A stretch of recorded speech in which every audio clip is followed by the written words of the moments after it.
Coming up on today's episode.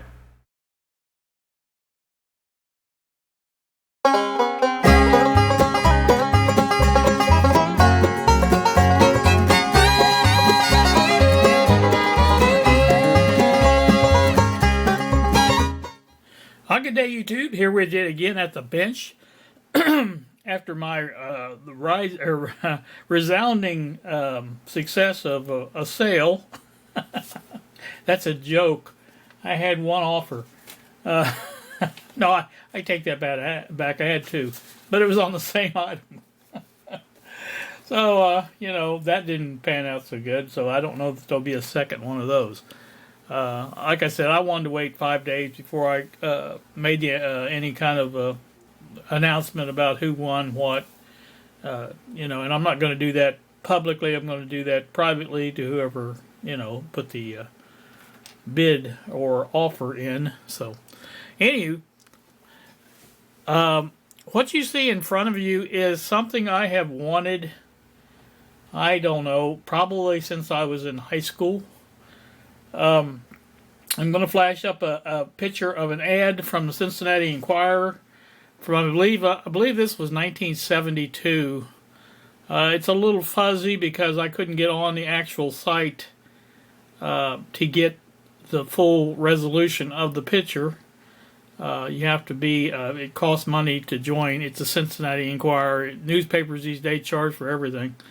So anyway, this is the best I could do as far as the image. Now, I don't know how well you can tell it, but as far as the two car stereos shown, this is the one on the right, and this is a Ranger. It later became Tenna FM or A-Track FM stereo radio, and these were popular back when I had a 8-track in my car. I had, if you look at the left audio or car audio, that's the Mini 8. That's the one I had. I had that in my car, my '63 Chevy, and like I said, it was okay, but I couldn't afford. You see the prices there, twice as much for this one, and I couldn't afford that. But I had an AM radio with a FM converter, so I had AM and FM and 8-track stereo, so pretty good. This is a little better because this is an FM stereo radio, and this went perfect with anybody that had an AM radio because you'd have everything you needed with this. And these were, like I say, popular at a time when 8-tracks were popular. And again, the ad is a place called Sight and Sound in Cincinnati. That's exactly where I bought this, or I didn't buy this, but I bought mine at the time. And also they had deals on 6x9 coaxial speakers for, I believe, $9.88. They were bulk speakers. They came in a big box, with separators to where they didn't, have any problems with the other one. But I mean, you bought them separately from the grills. They weren't like the later models where you could buy the whole kit, 2 speakers and grills and everything in a kit, probably with wire to boot. But these were just bare speakers, and like I said, $9.88 a piece. They were decent speakers. They had really good sound. When you put them in the package tray in the back of a car, you had the whole trunk there as your bass enclosure, and it sounded really, really good. And they had nice large rubber gaskets on them, and they made mounting really easy. And of course, the car manufacturers about that time's when they started making cutouts, 6x9 cutouts in that package tray, and it pretty easy to install. You just had to run your wires up to the front. That wasn't hard. At the time. So, but like I said, that's what I had. But this caught my eye on eBay. I was, as I do from time to time, I got on there and, was looking at different things. And every once in a while, I'll put in Ranger 8-track or something like that. And this one happened to pop up. And like I said, I've been wanting one of these since, I was in high school. And so this one's in kind of a rough shape, but, it can be fixed. And my thought process on this is to put it in the Buick. Now, the Buick just has an AM radio, as you guys may know. And I thought this would be neat. I've already got plans to build a custom console on the floor there not between the seats, but underneath the radio in the center of the dash there on the hump. And I'm going to build this into it. I'm going to build my gauges into it also, and the gauges are going to be, tilted at an angle so they'll show up for the driver to see. And I'll use my 3D printer for that to make those gauge clusters, and also make a bezel for this to where it will fit in there like I want it. Now also, I have plans to add Bluetooth and SD card and USB connectivity to the stereo. What I'm plan on doing, and let me show you the rest of this. This thing is heavy, by the way. I mean heavy. I thought they'd put a brick in the package when I picked it up.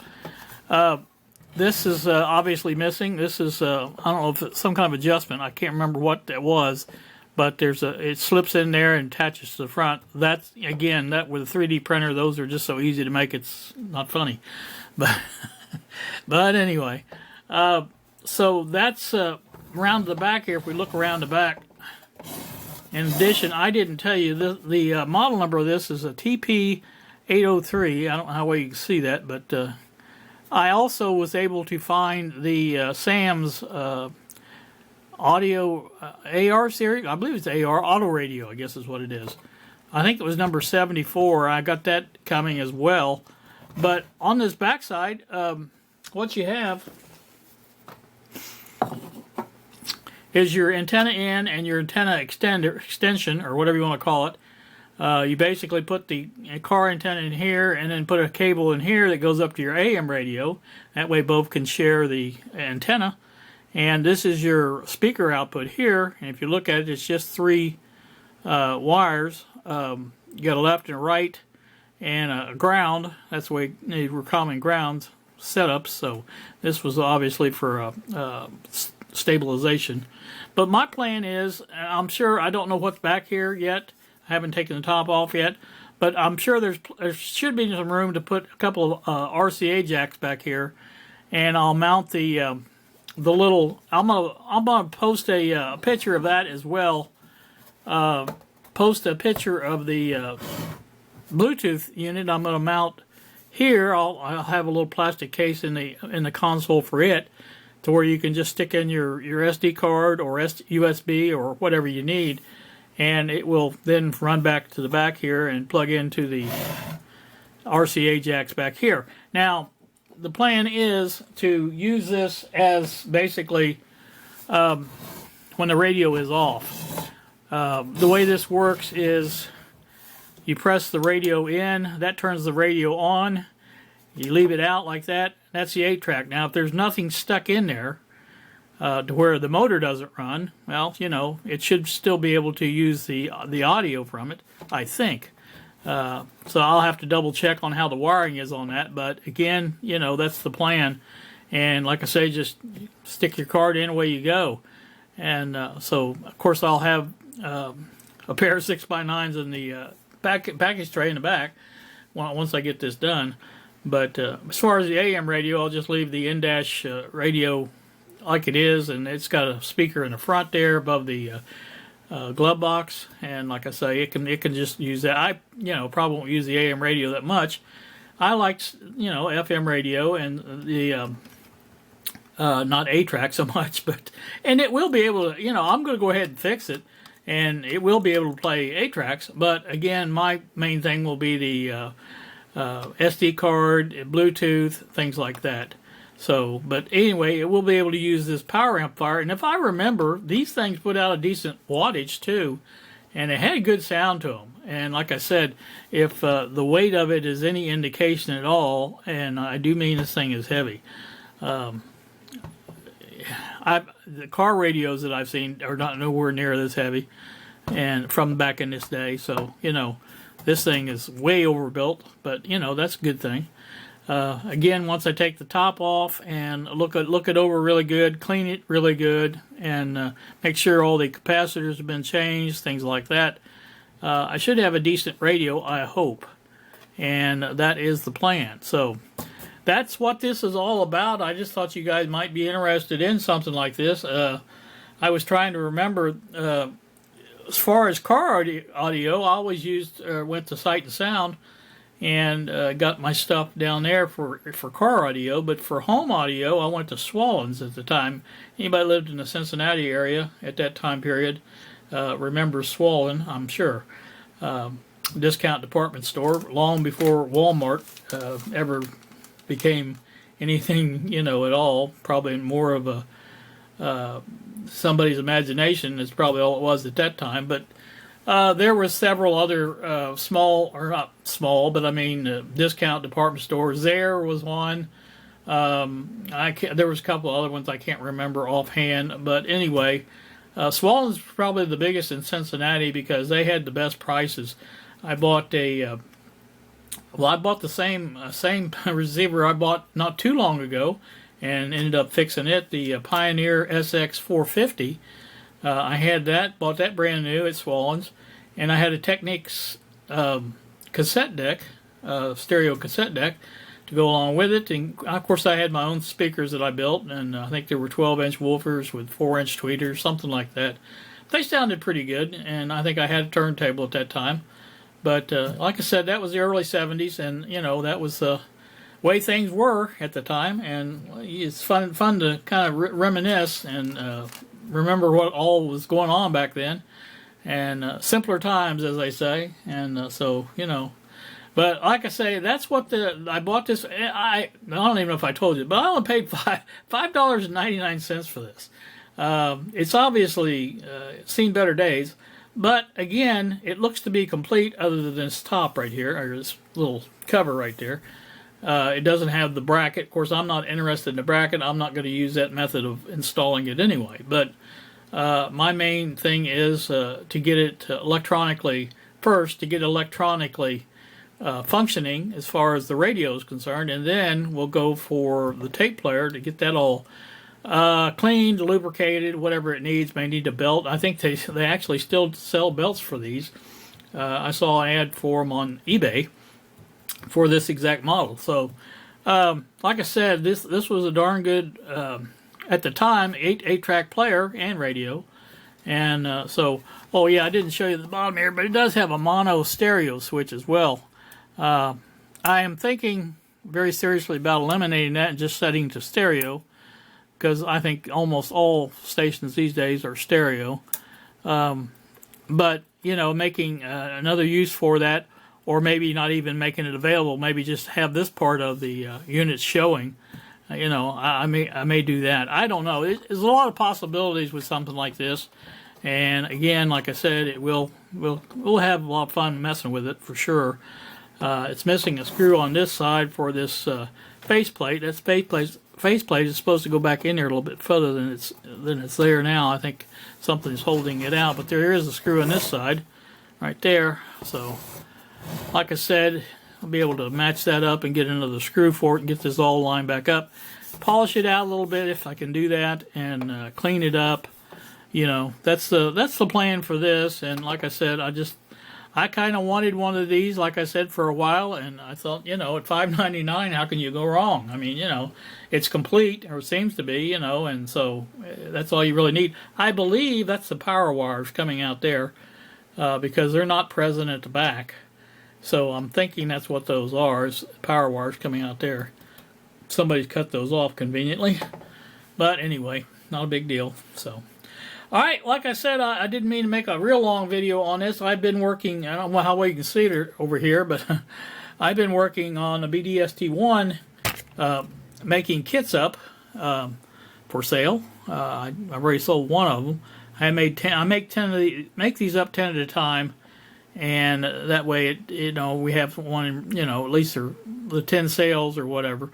And that's another thing I wanted to report. We have sold 91 of those now, and we did just had our 100th order for a kit on the website there, and so that's kind of neat.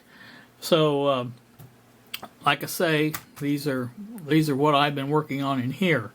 I'm also in the process, and I'm not be able to show you, but I've been doing a lot of work in my room, my bedroom, and I'm going to be very soon switching over the shipping operations. That's making up kits like this and shipping them out, printing up the labels, things like that. And all this will be done in my room, and that will take a lot of this stuff out of my way, because every time I have to make up 10 kits, I have to get decent space here to line out the bags and everything. And it takes a little while to do, but I think I can streamline it even more once I get it into my room. So, but I have made a lot of progress in that area. So I'm down to just basically moving the desk and emptying the drawers out. And I think what I'm going to do is just take the drawers out, move the desk base itself into the kitchen area, and then I'll move my bed to where the desk is sitting now. That's where the bed will reside, and the desk itself will move down on the wall where the window is at. So once that's done, I'll put a shelf on it for the printer. There's that printer I've got in the living room right now that I print my labels out on. I'll put that in there and get that attached. Oh, that's the other thing. I also bought I'll flash up a picture. I don't have it in here. I could show you.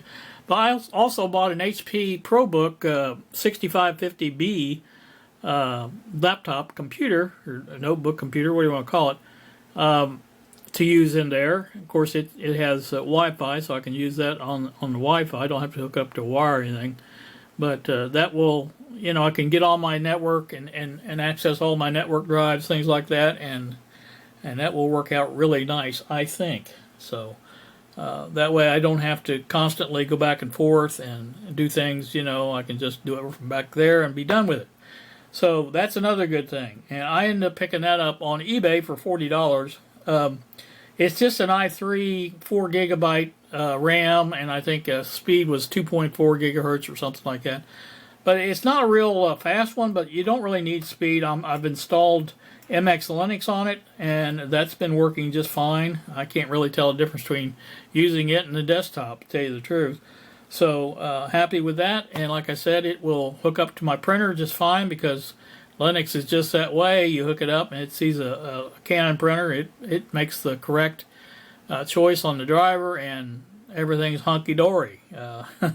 Anybody that's doubting about switching from Windows to Linux or something like that, don't be afraid of it. It has been worked out super good for me. And I don't have to now worry about, what version of Windows there is, 10, 11, whatever they are. I don't even know anymore. But like I said, I'm happy to have gotten away from it. So let me, on that note, say that I'm going to get off here and get back to what I was doing prior to getting this in the mail. And you guys have a great day. Thank you so very much for watching, and we will